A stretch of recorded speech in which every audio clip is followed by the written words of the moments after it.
Hello? Yes? I can't hear it. If you can hear it. Dope. I'm Miles. I'm one of the solutions architects from Amazon Web Services. That doesn't actually mean ninja. It just means we talk in front of PowerPoint slides and try to help people build stuff. I've been with Amazon now for a couple years and have worked at least some of that time on Windows. So this next half hour is an attempt to compress a very large amount of content about running Windows infrastructures on AWS. And so I apologize if I sound a little bit like the Micro Machines guy. There's a lot of stuff to cover. This is the second time that this has been presented, so as I think you've heard a couple of times, we're really eager to hear people's feedback. So if this is too technical, not technical enough, if you wish I said stuff about this and I didn't, either tweet it to me, which is great, send in an email, grab one of us and say that was lame, I wish it was fixed. Please give us that feedback. That lets us help the next folks who hear this kind of content have a better time. So that also you can send direct up to the AWS hashtag. That makes it easy for us to keep track of. What I'm hoping to cover today is kind of an AWS 201 for Windows, not the basic 101 stuff. I will cover some of the stuff that's new. There have been a very large number of salient releases in the last couple of weeks even, so I really want to kind of dive into some of the new products for a bit, then spend a little time on probably the most important Windows applications we run, SQL Server and SharePoint. I wrote the SQL Server on EC2 white paper, so I have a couple of things to say there, and work together with the guys who wrote the SharePoint paper. So we'll try to dive through some of the best practices, not only that Amazon has taken, but some of our customers there. And then a couple of just sort of miscellaneous advanced ticks, some new stuff in CloudFormation and ways that VM import can help with this. So what I'm hoping that you already know is that running Windows on EC2 works pretty good. You say you want a Windows machine, you pick that instance, you hit start, it turns on, you can remote desktop in, it works, it's not silly. There is a very large number of different pre-built software applications on top of Windows that let you get that going and started in minutes. If that's news to you, if that's brand new, there are other talks that probably you should be listening to, because that's all I'm going to talk about in terms of what it takes to get started with Windows. We do have a lot of folks that have trouble sort of differentiating it from other environments. So this really isn't very different from the standard Windows environments. We will talk about some ways that it is, but we're running real Windows 2003, 2008, 2008 R2 Windows OSs. They're licensed by SPLOF from Microsoft. They're full, legal, licensed stuff. You pay for that by the hour. You don't have to mess with CALs. You don't have to do any of that kind of headache. You just come to us. We straighten it out. We also have by the hour licensing now for SQL Server Web and for Standard. Web is a new SKU that's way cheap. I'll show you what that looks like in a second. To make the network in EC2 feel like the network that you're used to, you'll use a construct from us called VPC. Standard EC2 networking doesn't allow the kinds of routing control and most importantly, the static addresses that will make it easy to set up Active Directories and other kinds of infrastructure. We don't have multicast networking or broadcast or anycast or castanets or any of that kind of stuff. The only stuff you can do is unicast machine-to-machine traffic. So Windows clustering doesn't work today. SharePoint clustering, SQL Server clustering, all the stuff that's dependent on Windows clustering, those technologies aren't available with us, so you'll end up using other building blocks to fill the same niche from a high availability standpoint. Security groups, as a part of either of these infrastructures, either in VPC or out, give you firewall control at the network tier where normally you would have a full firewall device or an appliance or something like that. We put that in at each virtual machine, so you have the ability to control what network access in standard EC2 or in and out in VPC. You also can run all the normal software. There's no limitations about what software runs on EC2 technically. It's licensing that causes an issue, and we'll talk a little bit more at length on licensing in a bit. But the short story is, this stuff you can run. There isn't a big blocker there. Most of that is dependent on a service called license migration or license mobility, which we'll talk through in a bit. So there are a lot of other places you can run Windows, but most of them are just a little funkier than that. So certainly hope that, that those differences make a little bit of sense. These are the kind of applications we're seeing most customers run Windows run Windows as the host for on EC2. Certainly web applications, stuff running in .NET, stuff built on top of the Web Matrix appliance. Certainly Microsoft applications, the whole sort of stack there, as well as third-party, particularly third-party enterprise applications that are dependent on Windows software. SAP, Esri, Sage, there's a whole, all the media applications, all sorts of stuff that's dependent on Windows for auth control. As well as Windows HPC. So we're seeing a lot more folks doing oil and gas processing, financial processing, software development and tests. Certainly you can run Visual Studio up in the cloud, so you don't have to provision that individually to users. Things like that works really well. Conveniently, that's also the list of stuff that's relatively easy to go. None of these things is super painful to run in the cloud. You start an instance, you remote desktop into it, you upload your software, you install the software, stuff sort of works. What gets complicated is database structures. We'll talk through SQL Server and things like that, and multi-node topologies. We'll talk through a couple of tricks for those. So features that have been added recently, not sure if you guys have seen the free tier. So you can start a T1 micro for a year. We won't charge you for it. You can store 5 gigs of data in S3. You can store 30 gigs on the local instance. You can do data transfer inside the region up to a gig. So easy to get started and sort of kick the tires with this. Happy to have you guys show, anybody you want, they can set up a new account and get access to these benefits.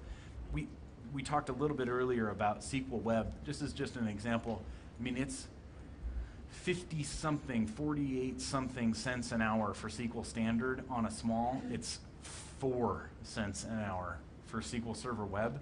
The only limitation for SQL Server Web is that it must be powering a web-facing application. So you can't install SAP on top of SQL Web, but it's way, way cheap. So I would dig way into those licensing constraints and see if you can use that SKU, because there's no scale max. You can go up to a terabyte. As much as you can store on EC2, you can store in SQL Web. So pretty powerful there. We've also wrapped up those services with our relational database service technology to build SQL Server as an offering.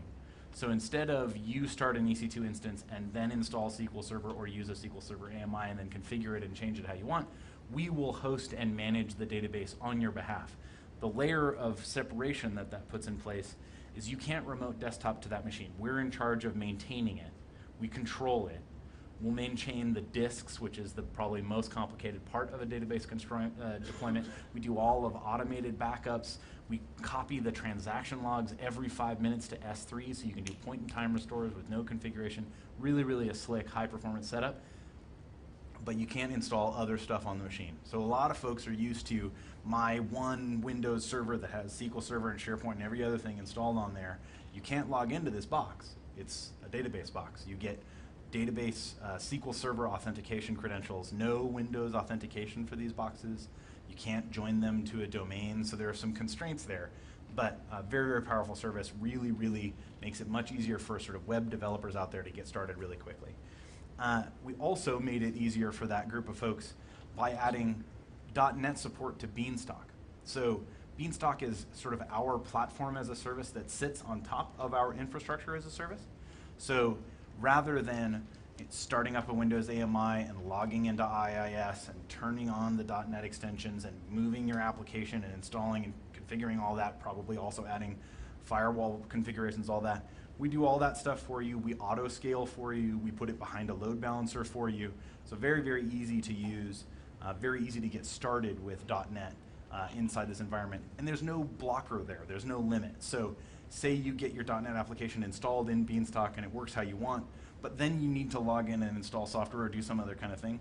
Beanstalk isn't a box. It's just a support technology. So you can, those machines, you can remote desktop in, manipulate them how you want, sort of kick Beanstalk management out of those systems and take over and do how you want with them. So we've also, there's way more than that yet, we, I think, really interestingly added this medium instance type. Kind of the right size for a bunch of basic Windows workloads. You get more memory than the original C1 mediums. Now you have 3.7 gigs of RAM. And just the right size for some of that Windows stuff. We also have these super, super big boxes in US East. CC2 8X large are 16 core. Those are multi-threaded, so you actually see 32 cores in the console. If you've never seen Windows Task Manager with 32 little slices, it's worth $2.40 just to start one up and check it out, right? It's just a pretty thing. So I do it every once in a while just to, so I can sleep easy at night. The other service that we've added to make it a little easier to use for storage is Storage Gateway. So if you have Windows distributed file storage, or if you're using a SAN on site, or you're using a NAS box or a DAS box or something like that, you stick in our virtual machine in between your storage and your users, your other servers, your other machines. We'll replicate every block that comes across up to S3 as EBS snapshots. So one, if you lose your local disk, you can recover it back down from the cloud, super easy, no pain. Or you can turn on EC2 instances, other Windows servers up in the cloud, and access that data right away from there. So really a slick, higher performance sort of access to that data and quicker data recovery process. So we know folks sort of say, hold on, security, let's talk about security for a second. Certainly there are some Windows-specific things from a security standpoint, but the general rules also still apply. It's a shared security model, so we're in charge of the dirt and the pavement and the racks on the pavement and the guys who protect the racks on the pavement with the machines and the operating system on the machines and the hypervisor, and right there is where we stop. Everything above that, the operating system that you install, the applications, the configuration of those machines, that's your job, that's your work. Same work as you would have in your own private data center, except you also have to do all the rest of the stuff down there, and we're here to certify that we're doing the stuff on our side of the column super, super good. So we don't have to certify that all by ourselves. We have a bunch of other folks who've said the same thing. So SAS 70 Type 2, which is now SSAE 16 with our SOC 1 is a whole security certification process, goes through and makes sure that we've done everything the way we say we're going to do it. It has as much to do with the consistency of our processes as the thickness of our doors. So there's a lot of fastidious work that goes into making sure not only achieving those compliances but maintaining them on a monthly basis. So our recent SOC 2, which is probably the most comprehensive of the audits, happens quarterly. All of them that have ever been done have never had a mark that is derogatory. So pretty spectacular track record there. We talked a little bit about sort of how there isn't multicast and how that makes things complicated. For layman's, that means when you start up the machine and you have two of them, they won't see each other in the network neighborhood. They're just not there. So to do static addressing inside of Active Directory, then you get that function back. You have the ability to see the other machines because you can talk to them by IP. The end result of that, what we're hoping that you're able to get to, is if you do have a data center, if you have a facility on premise, this is an example from Autodesk, but there are hundreds like this, you'll start to think of those network ranges as effectively being internal network addresses. They really are inside your network. They just happen to be connected by VPN instead of by static or in-building connectivity. You can use ranges that are compliant or congruent with the ranges that you have on premise. A pretty straightforward way to build. So that ends up looking something like this as kind of another way of seeing that stuff. You'll have your sort of on-premise infrastructure where you'll make a connection by VPN or by direct connect, which is this high throughput 1 gig, multiple 1 gigs, 10 gig, multiple 10 gig interconnects to us. You provision what you need and then deploy that. You can also have stuff present not only in your data center, but in data centers that are directly physically proximal, like right next door to the AWS facilities. In the US, that's Equinix buildings, but there are others coming online over time. You can also make then from there connections out to other branch offices, either using our VPN or VPN from Windows, whatever you like. So we've added just recently a new feature to the way networking is done in EC2. You'll see us grow on this feature over time. It's called Elastic Network Interfaces. It lets you have more than one IP address on boxes. Hallelujah. So the advantage there being not only that there are two, but that you can move them around. One of them can get picked up and wandered over onto another machine. So it's really a sophisticated tool for the sort of IDS, IPS, all of the sort of packet inspection stuff. You can route traffic through these machines.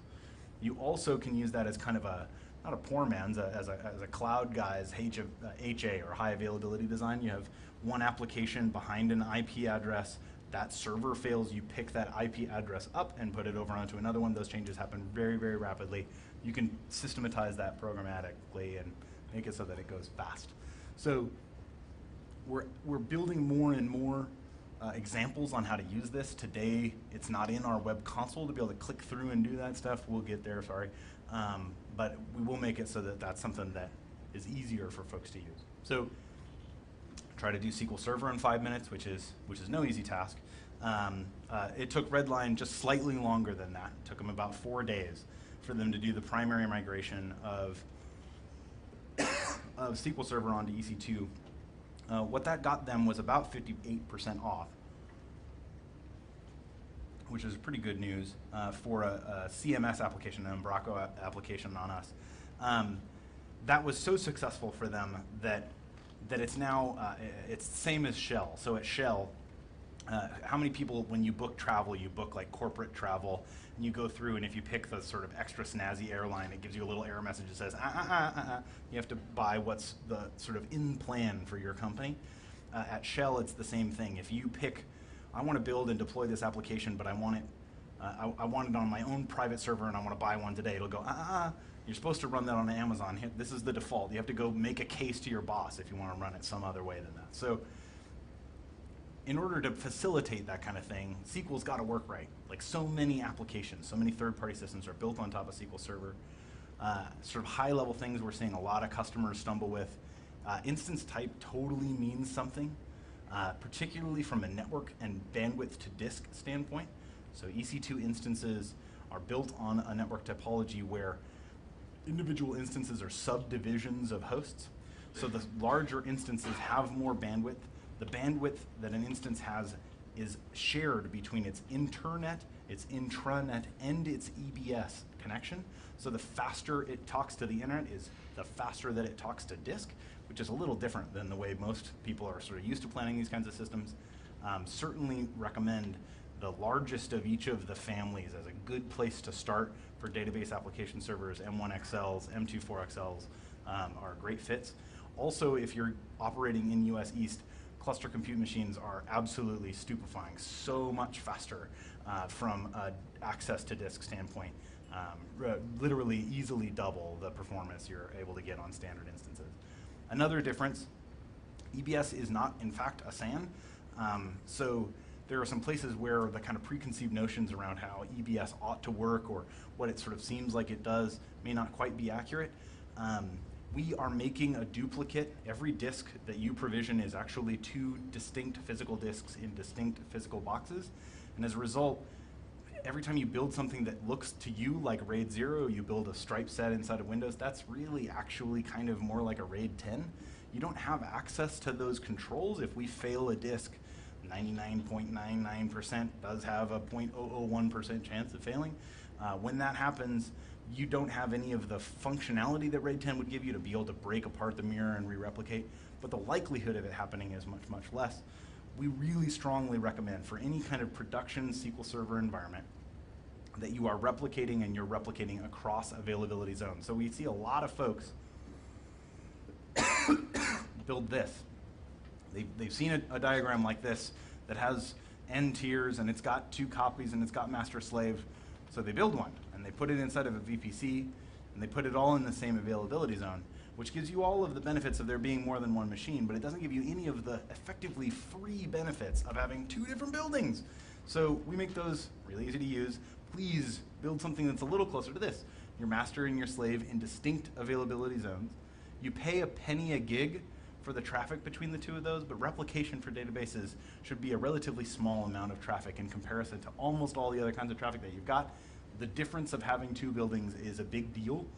It also means you have 2 distinct fleets of EBS behind you. You have 2 different subsystems for the APIs, all sorts of different separation and fault independence based on multiple buildings. So when you are building, since you don't have clustering, since you don't have multicast, there are a couple of different replication topologies that work. Far and away, most of our customers are doing synchronous replication because they're renting SQL Standard from us, and that's the upper limit for that. If you use license mobility, you'll have access to asynchronous replication. We've even seen that work region to region. So it's possible to build those kinds of things. There's certainly a performance overhead associated. So from a topology standpoint, from an architecture standpoint, most folks are the guys in the middle, mirroring with a witness instance. Certainly recommend, although it seems tempting to use the T1 micros since they're real cheap, because those are a bursty compute resource, because they get slept 4/10 of a second at a time, it's important you use an M1 small instance or larger as your witness. That'll be a part of it, actually an update to the white paper here shortly. From a storage standpoint, what we're seeing the biggest folks do is because they've got multiple machines and they're handling redundancy at the application tier or redundancy at the database tier, move some risk down into disk and make the disks go faster. So if you can have SQL Server manage disk by having independent file groups and have a disk per file group, that's probably the best. That's the maximum throughput back and forth. You don't have any of the sort of weird Windows striping stuff to deal with. If you have one big table and that's what's in your database and you just need it to be as big as possible, one, it probably shouldn't be in a database. You might want to look at something like DynamoDB or some other kind of NoSQL environment. That's not a particularly relational thing to do. But if you have to, then you are probably going to want to RAID together the disks in order, one, to have enough storage, and two, enough throughput. Standard instances like an M24XL, you can expect by aggregating EBS volumes up to the maximum. This is actually the total number that you can attach in Windows on EC2 given Xen-based drivers today. You're looking at a total throughput of roughly 1,000 IOPS, and we're working on all sorts of different ways to try and make that number go up. But today, that's the way that we're built. We have a lot of folks that are sort of questioning this back and forth. Should I pick RDS for SQL Server or should I roll my own? The big levers there are, do you need and require Windows authentication? If yes, that means you're rolling your own. If you have other kinds of third-party applications, plugins that have to be installed, have a MSI or an EXE installer, you're going to have to do that on your own. If you need your own sort of manual patch control, that's going to be stuff you're going to want to do on your own. SharePoint. Certainly lots of successful folks. Probably the largest single Windows application workload on EC2. We have folks that are running very, very large and a very large number of different SharePoint installations, including literally almost 100 different agencies inside of the US federal government. So this is the Department of Treasury, the recovery.gov is how they're spending the billions of dollars of recovery money. All that stuff now runs on AWS as a simple way to get SharePoint going. Probably the number one thing we have folks get confused on is they're used to deploying SharePoint in virtualization. How many folks are running virtualization at home today? Or in your office? Yeah. So you're used to running it virtualized, which makes total sense. All good with that. But you're used to managing virtualization on your own. And so you have physical machines that you're virtualizing. And some of the sort of instinctive stuff that you do around high availability when you have a small number of boxes and a large number of VMs works a little different when you're on EC2, where every VM is on a distinct box, someplace far flung. So like guesses, happy to have you shout out, like how much load is it safe to put on each instance if you have a total of 2 instances? 2%, 99%? I had someone say 100%, and I'm happy to hear it again. Correct answer is something in the range of 40 to 45% would be the outer maximum. Because when one fails, that traffic's got to be able to be served by the other node. So we have folks that are used to running these on aggregated boxes where those sets of 5 would be all on one box. You'd have the same, typically, you'd have it look much more like this. You really can't overload those boxes because the failure unit is the whole box. So 5 VMs would go away. All of that traffic has to be loaded back on the other side. In EC2, because every one of those VMs is on a distinct machine, you can crank that number way up. If you have 10 different machines, you can go 80, 85% and be relatively safe. Because one machine that goes, you have to distribute only 10% of the traffic across machines. This is from our SharePoint white paper. You can download this from the web. But this is an architecture for just a clearer way of looking sort of at the VPC network for SharePoint, where you have ELBs inside of VPC so that you have egress control. You have a DMZ layer with threat or forefront or any of the other kinds of inspectors there. And then the web tier with the working front ends, and then the app tier at the back. Databases behind that. All of that can be built in its own distinct private subnets. You have complete network ACL control at each of those layers, independent of the security group on top. So stateful and stateless filtering, ingress and egress at each tier, which would be relatively expensive to implement with your own firewalls. We make that 0 additional cost on top of EC2. Licensing in 2 minutes. It works really 3 different ways, although there's kind of a fun new 4th one. Almost all users, at some point, you have to run Windows operating system with us hourly via SPLA. You can use SQL Server Web, SQL Server Standard as well. All of the other applications, you'll use a service from Microsoft. It's a benefit of the software assurance program that's a part of volume licensing called License Mobility. The rules for that, which I'll show just this way, is that you must be in one of their agreements, enterprise agreement, open value, open license.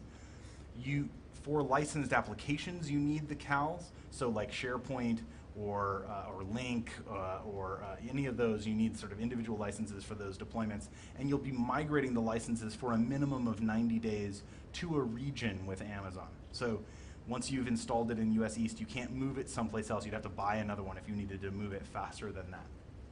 The other model, if you have, like say for example, something like terminal services that requires individual user SPLAs, we don't sell those today, so you'd have to make a connection to another third party, someone else who sells SPLA, and buy it from them.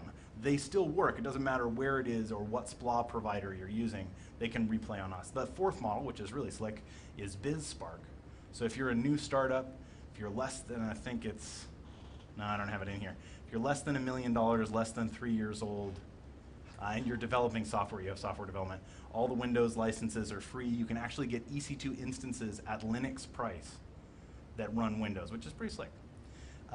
One place I really want you guys to dig in, if you haven't ever used, how many folks have run CloudFormation? CloudFormation. Yes, a couple in the back. Everybody's hand should be up. This is the coolest service from us. So CloudFormation is a declarative language for defining fleets of infrastructure from us.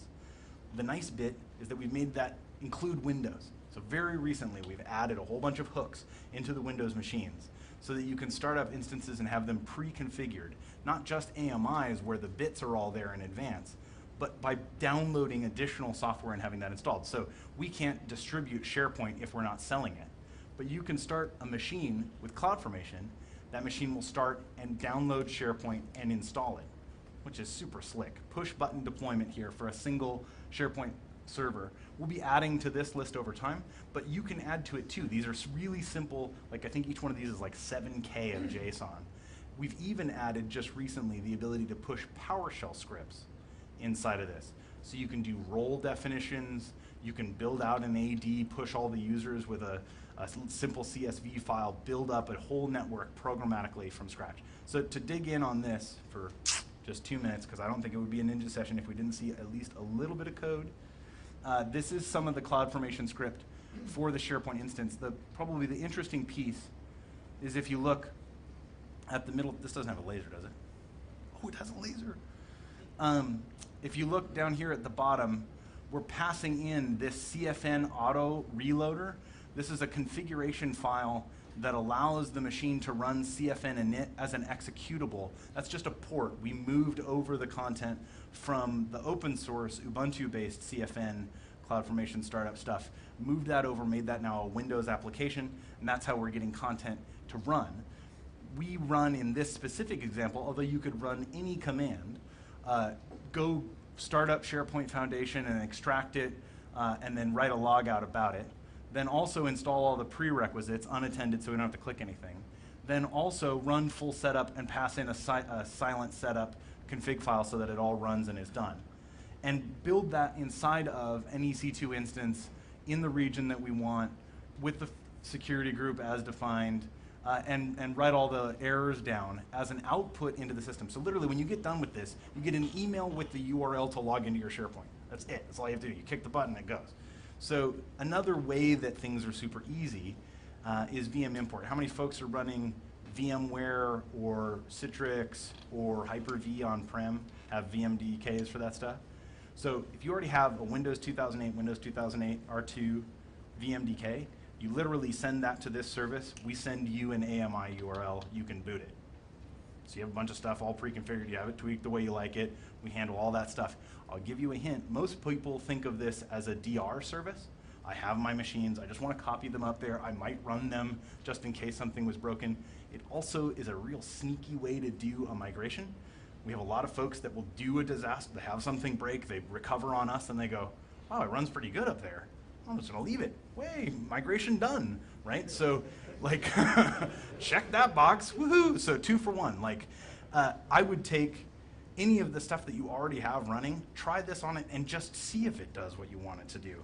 Let that run once. If you do, that's like a feature in a bucket. You just sort of go, hey, boss, I got this done this week. I migrated all of our stuff to the cloud in about 4 hours. So to get started, certainly recommend, since it's free, start up a machine, remote desktop in, install an application, turn off the safe browsing and go look at some stuff on the web. Certainly think it makes a lot of sense to experiment, given that we're sort of footing the bill for that. And your feedback, please, if you can give us feedback on this, it would be really great. Also gives you a gift card for, or a credit voucher for additional usage of EC2, which we think is pretty valuable.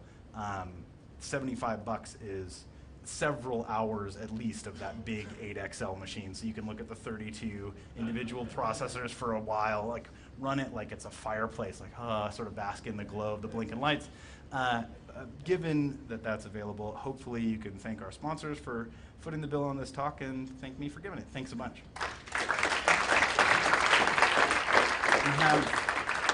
We have no minutes, but it's okay. I'm happy to answer questions and throw t-shirts if they're fun. Go ahead, in the back. Do you have any plans to offer Microsoft Link through CloudFormation? Link through CloudFormation. I'll write it down on our list. You're literally talking about 4 extra lines. So it's not far for you to go or for us to go to build that out. We're seeing more and more folks experimenting with Link on EC2. We didn't talk through it today, but it's becoming a popular workload. Go ahead. Are you looking to put clustering forward soon, or is that something that's Sure. away, or? Clustering on Windows is dependent on multicast shared storage and the ability to assign IP addresses by gratuitous ARP.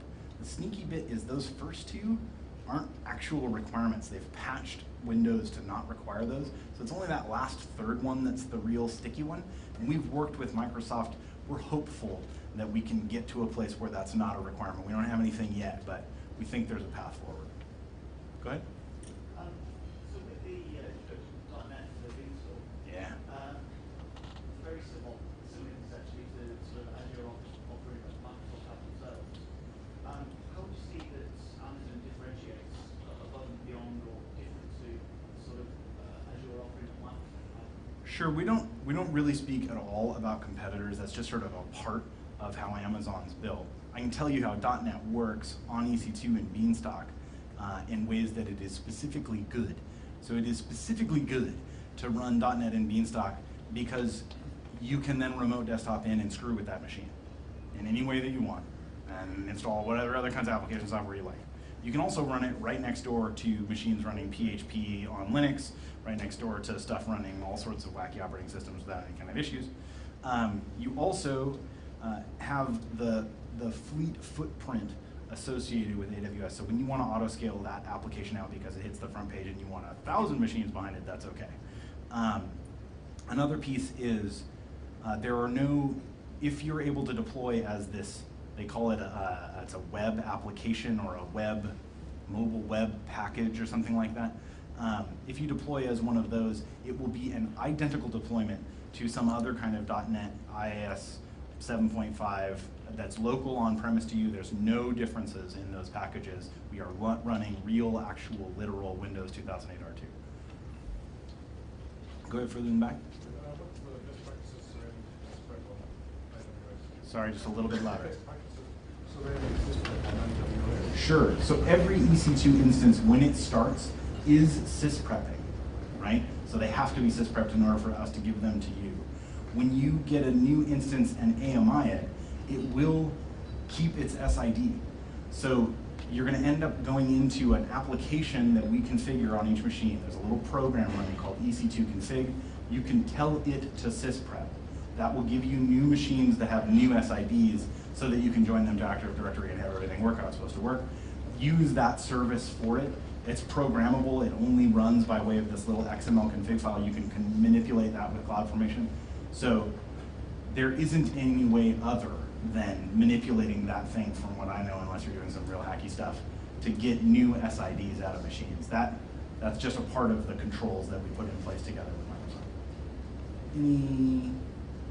Let's go in the front. So the 0.01 failure rate on EBS, does that mean that actually both these two fail because you basically Sure. Yes. Yeah. Concurrent damage. And there are other possible drivers, right? You could have the whole building go away. You can have a whole rack or something like that, full of distinct machines fail. EBS's durability is extended by S3. So because you can just kick the button and have a snapshot go, then you're in 11 nines of durability at S3. And we haven't lost one yet, and there's 900 billion of the things, so we'll be okay there. Any other ones? Sure. You're talking about the virtual IP, Elastic Network Interface. Sorry, we have 1,000 acronyms. I personally apologize to you all for it. You said you systematize that, instead of automatic. Is there can you automate that? If it's service management, you'll assign that to a So you said that exactly right. You used the correct words. Yes, you can automate that, right? So it is configured and provisioned by way of RESTful Web API. You can pass commands to us that will move it based on anything.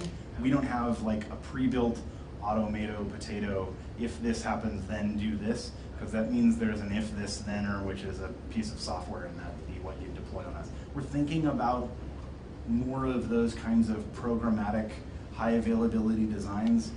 We know you could do that. An easy way to do it is with a service from us called Simple Workflow. Simple Workflow plus maybe like 2 lines of Java or .NET or whatever, plus the SDKs for ENIs for VPC, makes that, it's pretty simple, pretty straight. We'd like it to be perfectly simple and a button on the console, but we're not there today. Sure.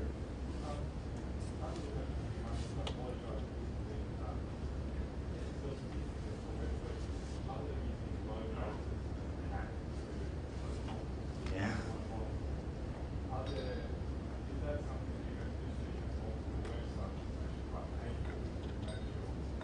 Yeah, we don't make it particularly easy if you want to run 700 websites on one machine. Yeah, more than one is actually kind of a big pain. The hack that he's talking about, if folks aren't familiar with it, you can have multiple elastic load balancers all point back to the same machine. And you can put an SSL cert on the end of the load balancer, so voila, all sorts of different machines, all sorts of different traffic from different sites can all get routed down to the same machine. Cool trick, but expensive, because you're running each of those individual load balancers just so that you can have an SSL cert out there. I think they cost 8 cents an hour, that's not so fun. So we want to be able to make that easier, but we also don't want the security risks and the implications of having 100 IPs on individual machines. We will work that area. I don't have a clear answer for you as to how we're going to fix it, but we know folks want that, and that's kind of the only thing that makes us go do stuff. So, go ahead. So today, exactly 2. You have an elastic network interface that allows you to put 2 public EIPs on a VPC-based host. You also have, on standard EC2 instances, you have kind of an inside one and an outside one. You have a public DNS name and an internal IP that ensures that you're routed direct. So yeah, just 2. Go ahead. One more and then we're done. In the back. Endpoint URL for RDS for SQL. So I know we can use in SQL Management Studio, but while installing an application that installs a database on RDS, can we use that endpoint URL? Can you use the URL from RDS Yes. in your applications? Yes. Yeah, that's exactly the only way you can get to RDS. That's the only kind of access that you have. So we can use the URL. I know when we create the instance for RDS, we specify the SQL authentication details. So we just use the URL and punch in the details and it's ready. Yeah, it's just that. So there's no, you could query it and get an IP address, and then, but that might change as we sort of flip over machines. Like the URL is the right way to access that. And what happens is same as the EC2 instance? Once you stop and restart, the endpoint URL is going to change? Sorry, say it one more time. If it starts and stops, will the URL change? Yep. So we have names on our side. Absolutely recommend, if you're going to make that connection, run that through Route 53. Put a DNS layer on the outside of us. So if we have to change one, we will. We don't want to change it, but it's possible like a whole room goes offline or something. Like make it so that you can flip over on your own. That way, if you want to fold over onto even a non-local database, you can do that. I put DNS in between. Thank you everybody for taking the time. I'll have questions.